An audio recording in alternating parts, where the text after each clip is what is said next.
আসসালামু আলাইকুম। আজ জানুয়ারি 2 তারিখ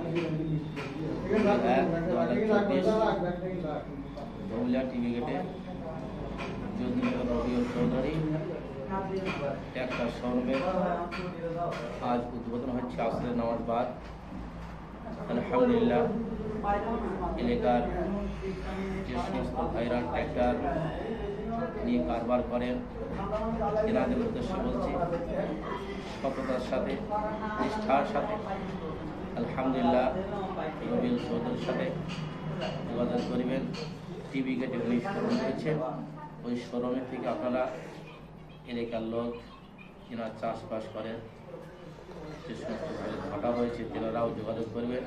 এখান থেকে ট্র্যাক্টরের পরিষেবা আলহামদুলিল্লাহ সঠিকভাবে দেবে। আশীর্বাদ যুদ্ধকারী ইমাম সাহেব মোহাম্মদ সাহেব।